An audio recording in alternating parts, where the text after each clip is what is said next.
All right, everyone, welcome back.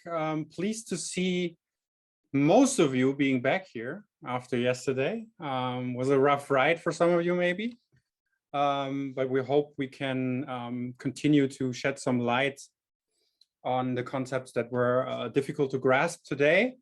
Kind of a reminder on our roadmap.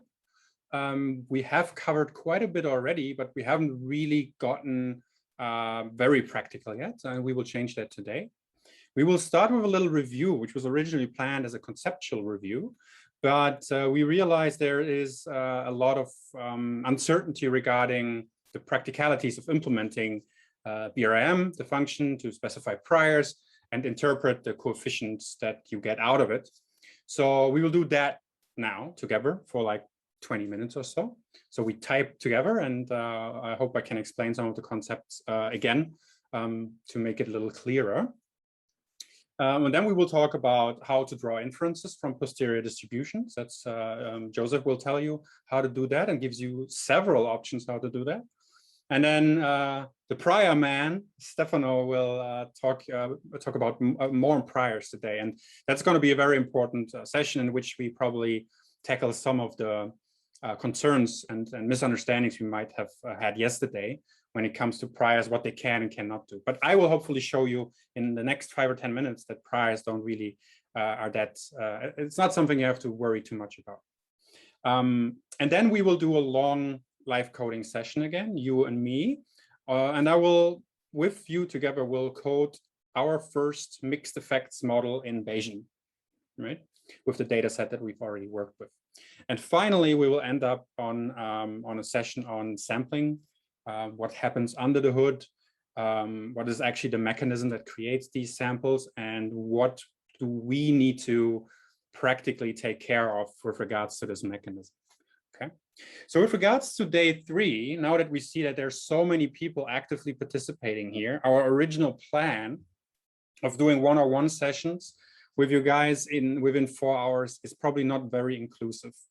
We'll probably not cover the majority of people that would like to chat with us. So what we decided to do instead is we will send out a Google form at the end of the day, and we'll ask you to give us input on which areas you find particularly challenging or would like to get more information about. And we will also offer you the opportunity to add concrete questions you have in a text field. And we will ask you to fill in this form if you're interested in going a little bit deeper into the rabbit hole by Thursday evening, so that we can look at them Friday and meet on Friday and decide on what we will do on day 3 next Monday.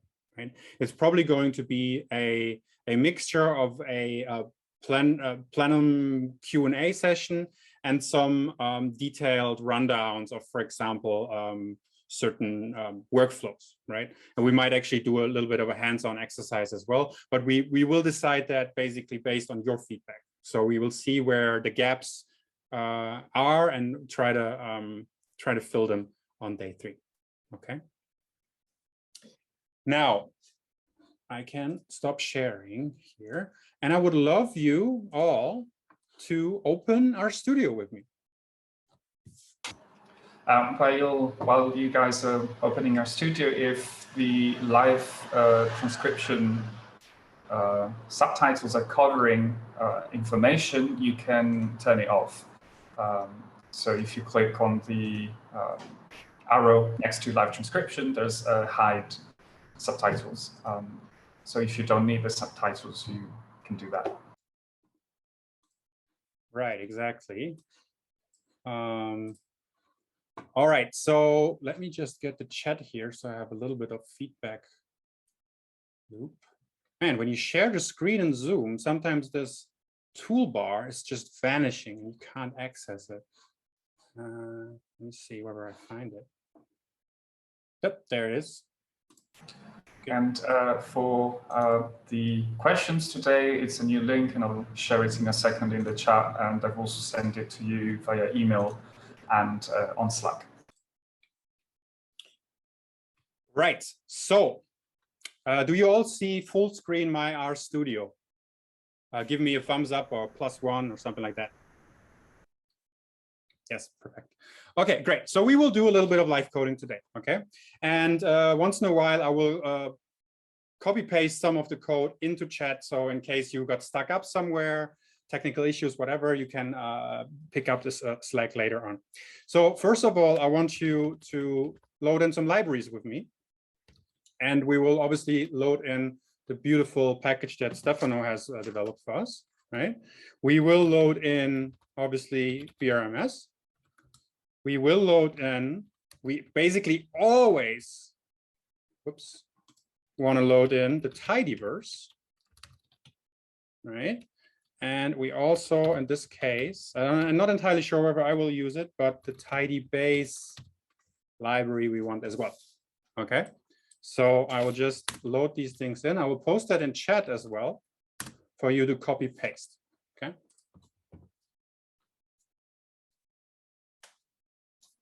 That's actually the wrong note. Here we are.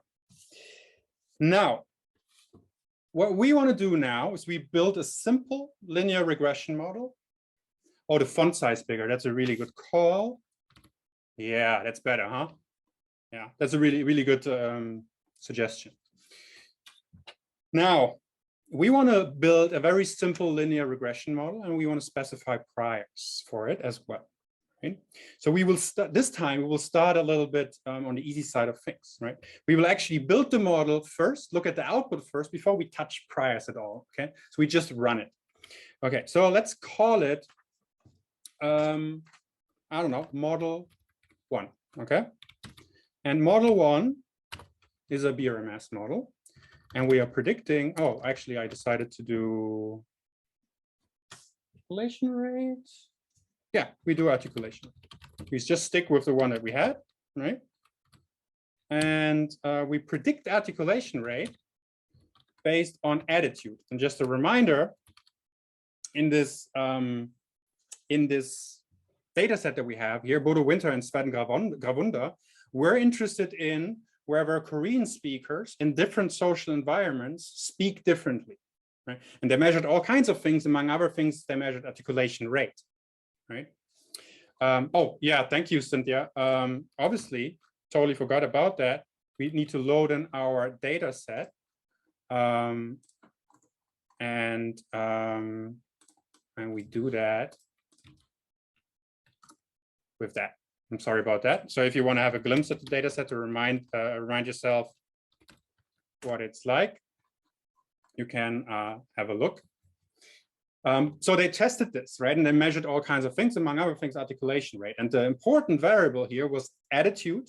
That is whether speakers were in a polite or in an informal environment, which is basically tied to the interlocutor they're communicating, right? So this is our regression model, articulation rate predicted by attitude. We have our data set, and that is polite, right? And that's it for now. So let's run this model. And you can see here, starts compiling. It will be quicker for some, it will be slower for others. We talked about that yesterday, depending on the power of your machine.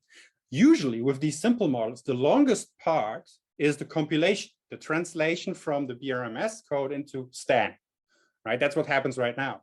The actual sampling is usually quite quick, right? Especially with the new changes to Stan, the Stan syntax.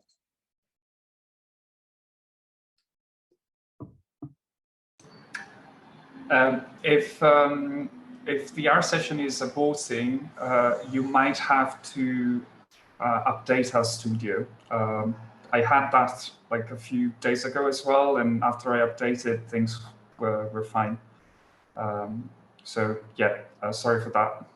Yeah, really sorry about that. That there was just nothing we can do about these very individual problems that arise for all of us all the time, right? That happens to us all the time, and sometimes it's so unpredictable that you end up being convinced that your machine is set up and then suddenly it doesn't work because there are many moving parts. We apologize. We hope you're patient with us, and maybe revise this session later on, looking at the video recording that we will upload in time. So we ran our model, right? And you see some stuff happen in the background, which we talk about later. But we want to not talk about priors. Let's talk first about our model, right?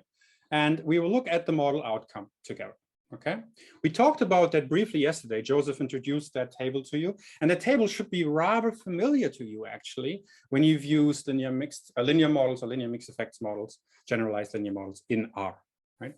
So the important bit I want to point to first is this part of the table. That is the population level, the population level effects, right? And we have two coefficients here that describe the linear regression. Right, it describes basically a line between 2 points. We have the intercept, and in our case, this is the reference level. And specifically here, this is the informal condition, right? And we have a coefficient for attitude polite that gives us the difference between the reference level and the polite condition, right? Now, so everything normal, everything business as usual for linear models. What we get here is interesting and a little different. We get an estimate, right? Which is so basically everything we have here, the first 5 columns are descriptions of the posterior distribution, right? We get an estimate that is our mean value of the posterior distribution. We get an estimated error, and most importantly, we get the lower and upper 95% credible interval, right? And we will talk about that a little bit more with Joseph in the next session.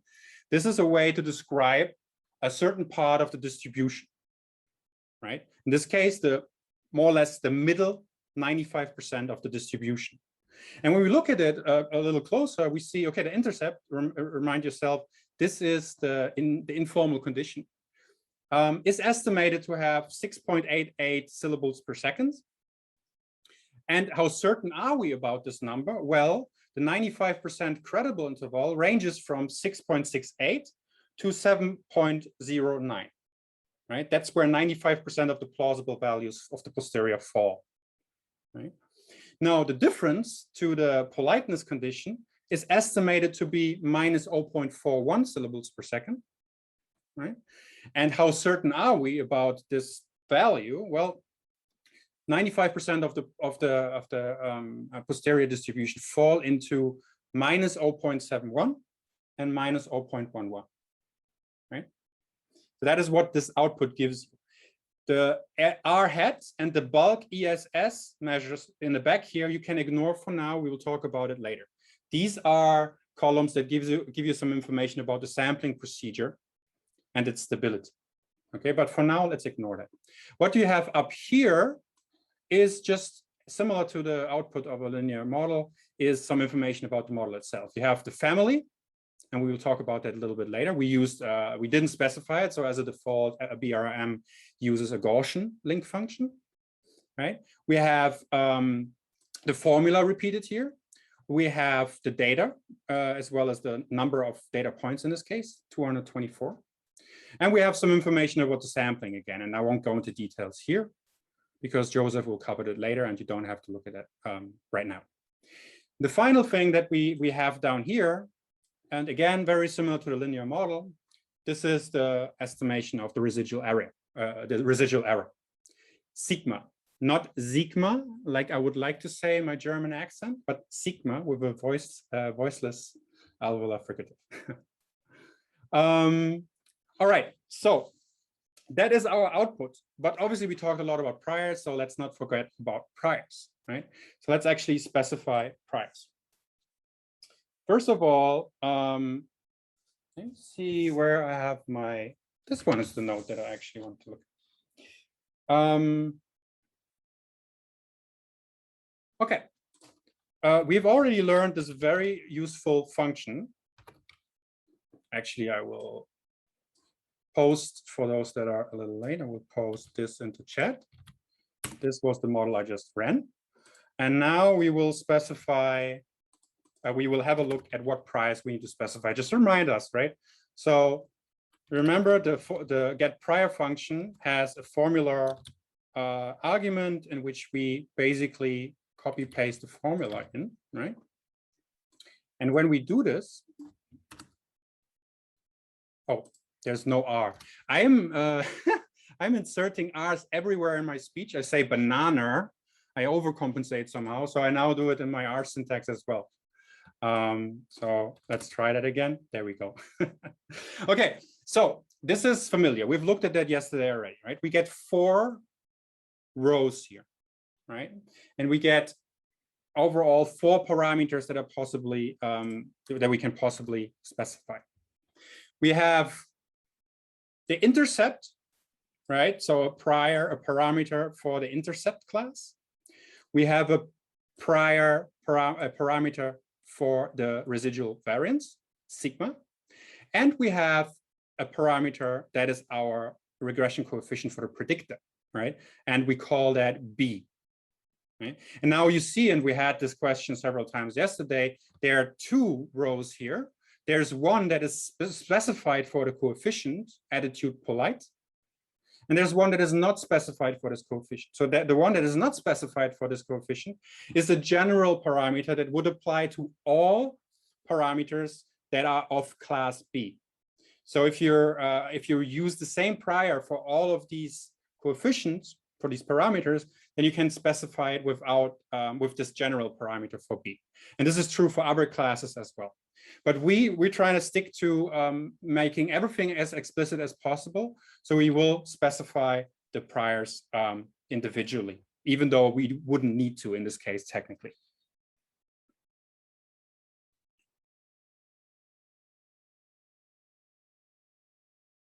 Okay, let's actually specify priors together. And we still haven't really told you too much why we specify them the way we do.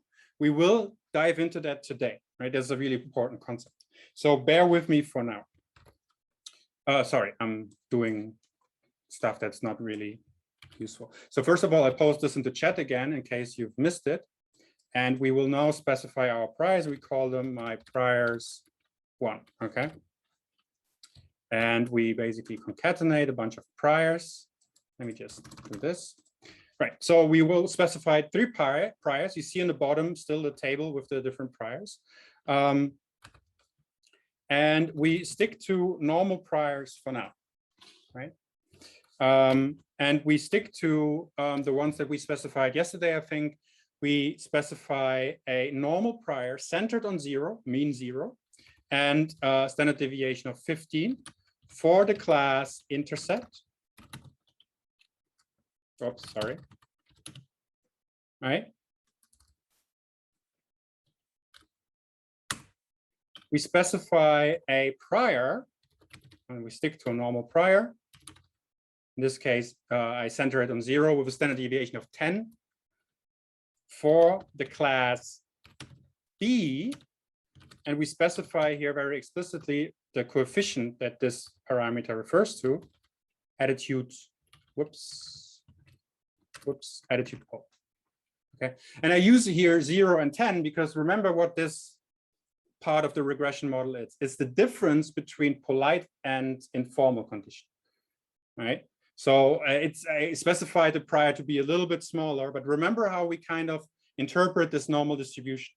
The normal distribution, 95% of the normal distribution will fall into 2 standard deviations, right? This means when I specify a normal distribution here, is centered on 0 and a standard deviation of 10, that means I'm covering 95% of this distribution covers minus 20 to 20, right? So a large range of values that are plausible. Okay. And finally, we specify the final the model residuals, sigma, right? And here we will just use, what do we use? What have we used? Let me have a look at the thing that Stefan offered you yesterday. He actually used the Cauchy already. I will stick to a normal here and we'll just stay something like that, like a very vague prior centered on 0 with a standard deviation of 5. So like, you know, covering large amounts of values in this case. So what you really do with these priors, and Stefan was going to tell you more about that, is you define a ballpark of possible values so that the model during the fitting procedure doesn't search the entire possible parameter space of values, right? It's not sensible to you to look at 1,000 syllables per second. That's not going to happen, right? So that's why we specify these things vaguely in here. Let's see if I haven't made a mistake. These should be our priors, right? And we can run our model again, and we call it model 1 prior in this case, because we specified a prior, right? And I will actually copy paste this real quick so that we can speed up the process. You can do so as well. And we just put the prior in here, and that is called my priors 1. Okay. So I will post. Let me see if it runs. If I haven't made a mistake, I will post this into chat for you guys to copy paste. Don't want to go too quick. Again, compilation start, right? So now we specified very vague priors, give the model a little bit of a ballpark. We stuck to normal distributions. Now, yesterday, a lot of questions came up with regards to distributions, especially in this context.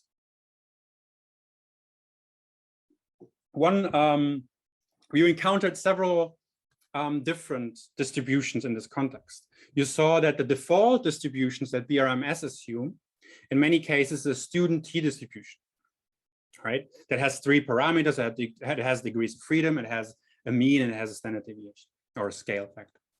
And you also encountered Cauchy priors that Stefano introduced in the session on priors yesterday.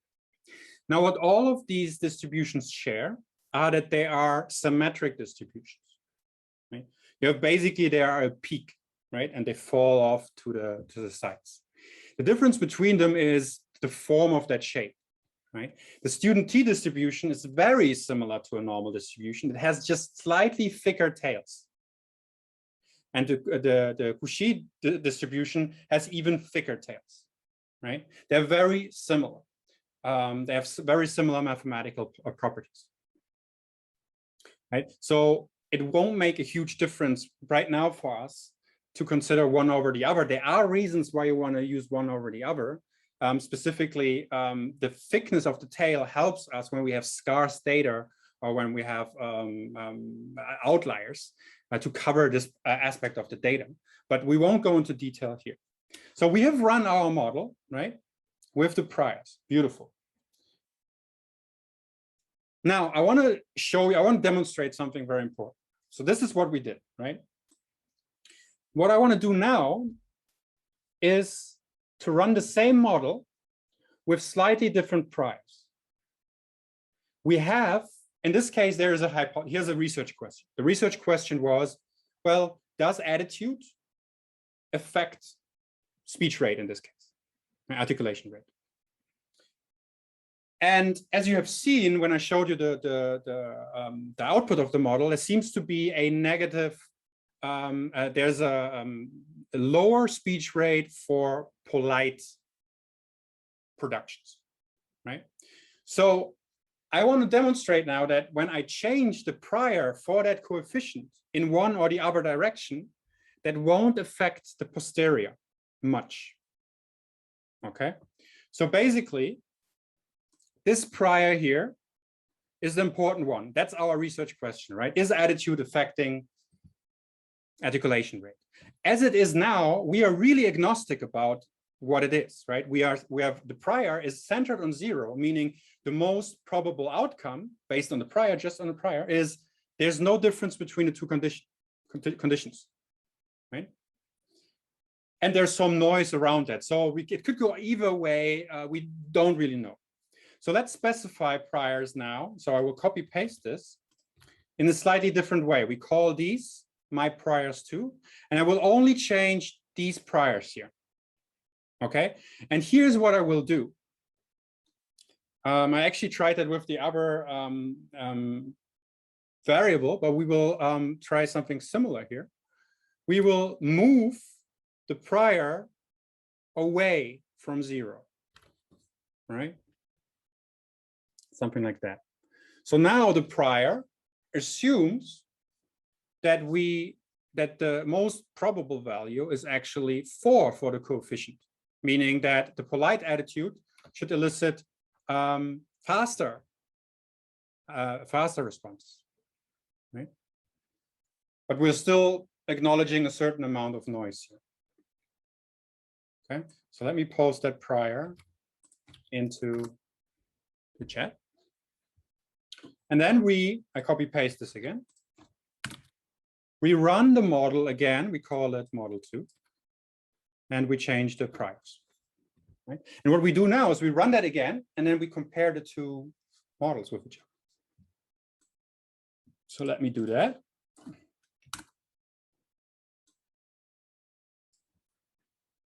Let me, so you still see the code. There we go. Timo, sorry to interrupt. Like there's a lot of very interesting questions about priors, and we're going to cover most of that in 2 sessions time. So please, like if you have a question on priors, feel free to add it in, but we're going to cover basically most of it in a bit. Thank you so much, Stefano. Yeah, the priors will be the main topic of discussion today, and generally understand that the most interesting questions are surrounding this new concept, because that's the major new element that we introduce here with Bayesian inference, right? Okay, so my model has converged, at least it has sampled and is ready to go. So now let's remind ourselves on model 1, and also look at model 2. And now I hope you can, okay, I might have to make it a little smaller. There we go, perfect. Okay, so we introduce a prior that is strongly biased in one direction. Strongly biased, the wrong word here, because we still acknowledge a lot of variance, but we shifted it. Yeah, the model formula, 1 second. The model formula was the same thing, just with the different priors. Here's the entire thing. Thanks for reminding me. It's really difficult when you don't see puzzling faces as feedback. So in one model I was agnostic. The most probable value was 0 for that coefficient. In the other model, I introduced a prior that assumes the most probable value at 4. But both priors share one property: they're very wide. They are agnostic with regards to the variance, right? We assume a lot of variance to the left and to the right is possible. Now, this is what we want to compare. This coefficient here is the model outcome with the agnostic prior centered on 0. We assume what we get here is minus 0.41 and a range of minus 0.71 to minus 0.1, right?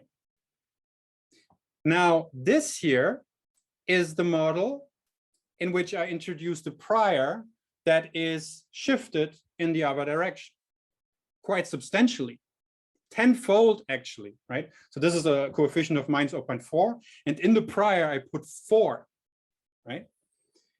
Now, as you can see, they're virtually identical, right? Minus 0.41 is the posterior mean, and the 95% credible interval ranges from minus 0.7-ish to minus 0.1. There are slight differences, but they're most likely due to the random procedure of the sampling procedure. But the big point here that I want to make is that usually, if we define priors in the way that we advertise in here and that we're advocating for, in a weakly informative way, and you don't know yet exactly what that means, but Stefano will cover this, right? The prior will not matter much for the interpretation of the output. It won't change the posterior much. We speak of the likelihood, that is our data, dominating the posterior, right? The prior does not have a big effect. So I hope that is relieving to some extent.